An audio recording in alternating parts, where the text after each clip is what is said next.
अरे ढेर दिन भौजी चूल्हा फूकलू कटलू बड़ा दुख। ढेर दिन भौजी चूल्हा फूकलू कटलू बड़ा दुख। तया है भोगा भौजी सुख भैया भैले परमुख। भोगा भौजी सुख भैया भैले परमुख। आ भैले परमुख आय है भैले परमुख। आय है भैले परमुख। तब होगा भौजी सुख भैया भैले परमुख। जितना भी हमारे प्रमुख भैया लोग जीतल वालों सब लोग के बहुत बहुत बधाई।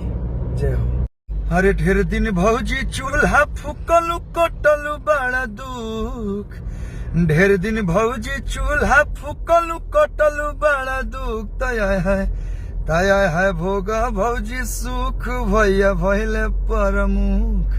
भोगा भौजी सुख भैया भैले परमुख। आ भैले परमुख आय है भैले परमुख। आय है भैले परमुख। तब होगा भौजी सुख भैया भैले परमुख। जितना भी हमारे प्रमुख भैया लोग जीतल वालों सब लोग के बहुत बहुत बधाई। जय हो।